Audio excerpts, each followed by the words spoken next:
అది నా బిడ్డరా, అది నీతో ఎట్లా వస్తుందో నేను చూస్తా. అది నా పిల్లరా, ఎట్లా రాదు నేను కూడా చూస్తా. Watch our film Raju vs. Rambai with extended cut, streaming now only on ETV Win.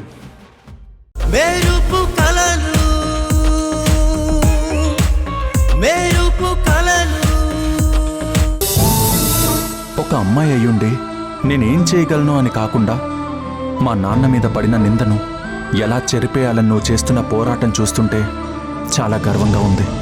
అనుక్షణం నీ పక్కనే ఉంటూ నీకు సాయం చేయాలని ఉంది, కానీ అనుకోని పరిస్థితుల వలన కొన్నిసార్లు అది కుదరటం లేదు.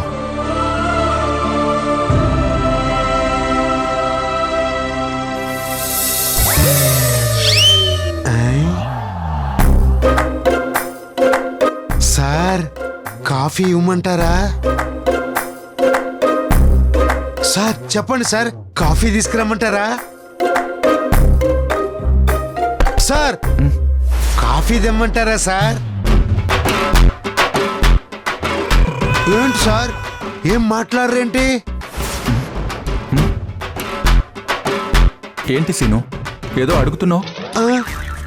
సరిపోయింది సార్, మీరు అడగకుండానే మీకు కాఫీ అవసరం లేదని నాకు అర్థమైపోయింది. సార్ ఒక మాట చెప్పనా? నువ్వు చెప్పాలని ఫిక్స్ అయ్యాక నేను వద్దంటే మాత్రం నువ్వు ఆగుతావా ఏంటి? చెప్పు. సార్, సమత్య మేడం మీ పక్కన లేకపోతే మీరు మాత్రమే ఆఫీసులో ఉంటారు. మీ మనసు మాత్రం సమత్య మేడం ఎక్కడ ఉంటే అక్కడ తిరుగుతూ ఉంటుంది.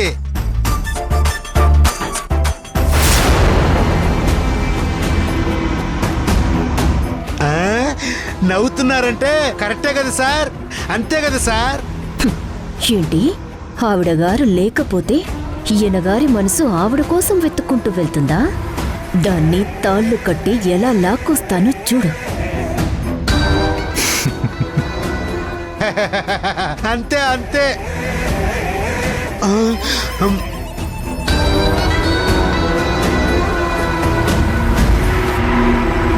వాసు, ఒక కేస్ స్టడీ ఉంది, దాని గురించి నీతో డిస్కస్ చేయాలి. నా క్యాబిన్కి వెళ్దాం పదా. నాకు కూడా నా టీం లేక బోర్ కొడుతుంది, పద వెళ్దాం.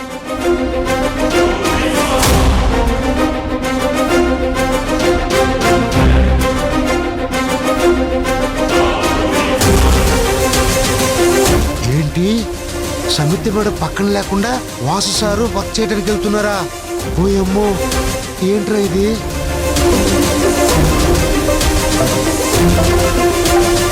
హలో,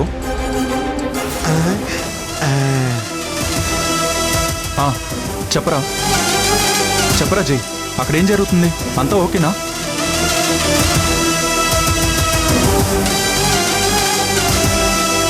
ఇప్పుడే కదా బాబు ఆవిడ గారి ఆలోచనల నుంచి బయటికి తెద్దామనుకున్నాను.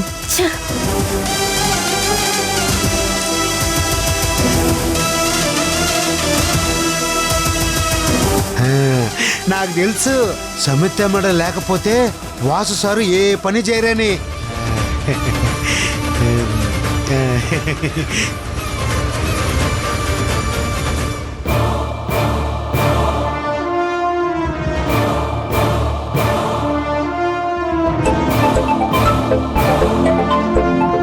హలో వాసు.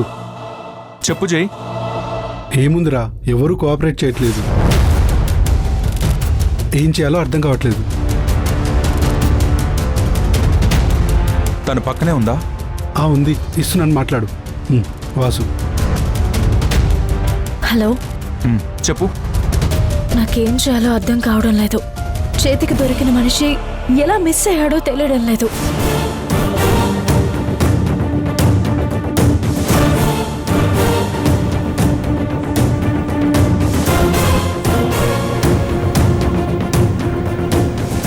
న్యాయం మన వైపు ఉంటే అందరూ అన్యాయాన్ని సపోర్ట్ చేస్తున్నారెందుకు? ఇలా అయితే నాన్న ఏ తప్పు చేయలేదని మనం ఎలా నిరూపించుకోగలం? అన్యాయాన్ని ఎదిరించి న్యాయాన్ని కాపాడడానికే కదా మనమున్నది. మనం ఇలా నిరాశపడితే ఎలా? ఇది నిరాశపడడం కాదు, బాధ. గుండె లోతుల్లోంచి తనకొస్తున్న బాధ. న్యాయాన్ని గెలిపించి నాన్న మీద పడ్డ నిందని తొలగించలేనేమోననే బాధ. కానీ ఇక్కడెవరూ పట్టించుకోవడం లేదు. అసలు ఎవరికి మనస్సాక్షి అనేది లేదు. అక్కడెవరూ కోఆపరేట్ చేయట్లేదని నువ్వేం కంగారు పడుకో. కలుగులో దాక్కున్న ఎలుకని బయటికి ఎలా తీసుకురావాలో మనకి తెలిసినంతగా ఎవరికీ తెలీదు. ఓకే, వాడెక్కడున్నా పరిగెత్తుకుని మన దగ్గరకు వచ్చేలా ప్లాన్ చేద్దాం. సరే, ఒకసారి లౌడ్ స్పీకర్ పెట్టు. ఇప్పుడు మీరిద్దరూ నేను చెప్పేది జాగ్రత్తగా వినండి. ఆ ఆడిటర్కి సంబంధించిన ప్రతి విషయం మన ఫైల్లో ఉండాలి. ఫోన్ కాల్స్, బ్యాంక్ ట్రాన్సాక్షన్, అతనికున్న ఆస్తి వివరాలన్నీ అన్ని మేడం, మన దగ్గర కాఫీ ఉండాలి. టీలు ఏమైనా కావాలా మేడం? నాకేం వద్దు. ఒక్క నిమిషం లైన్లో ఉండు. నాకేమైనా కావాలంటే నేనే అడుగుతాను. డిస్టర్బ్ చేయకు, వెళ్ళు. అలాగే మేడం. ఏంటి, ఏమైంది? అదే కేస్ స్టడీ అని చెప్పాను కదా, నువ్వు రాకపోయేసరికి నేనే వచ్చాను. ఇంతలో సీను వచ్చి డిస్టర్బ్ చేశాడు. సరే, నేను కాల్ మాట్లాడి వస్తాను. 5 minutes నువ్వు క్యాబిన్లో వెయిట్ చేయి. ఓకేనా? వెళ్ళు.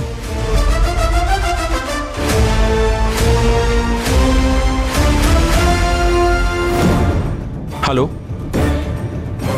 అలా వాడికి సంబంధించిన ప్రతి డీటెయిల్ మన దగ్గర ఉండాలి. ఆ మినిస్టర్తో డబ్బు ఏ విధంగా తీసుకున్నాడో దాని ప్రూఫ్స్ మనం సంపాదించాలి. వింటున్నా. జై, ఇప్పటి నుంచి నువ్వు అదే పనిలో ఉండు, మిగతాది నేను చూసుకుంటాను. సరే వాసు. ఓకే. 24 గంటల్లో ఆ డీటెయిల్స్ మొత్తం నీ టేబుల్ మీద ఉంటాయి. ఇంకా ఏం చేస్తారంటే,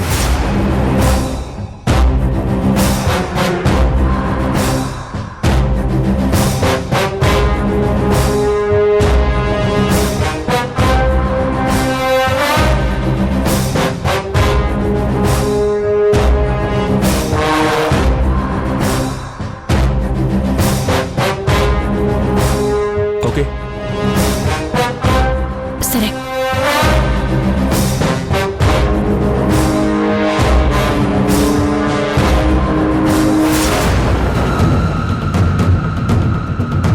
ఆడిటర్ని పట్టుకోవడానికి ఏదో ప్లాన్ చేస్తున్నారు. అదేంటో తెలుసుకోవాలనుకుంటే ఆ శ్రీను వచ్చి మొత్తం చెడగొట్టాడు. ఛ! ఆడిటర్ గనక దొరికితే ఇన్ని రోజులు పడిన కష్టమంతా నాశనమైపోతుంది.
పాటలు ప్రాక్టీస్ చేయకుండా ఆలోచిస్తూ కూర్చుంది.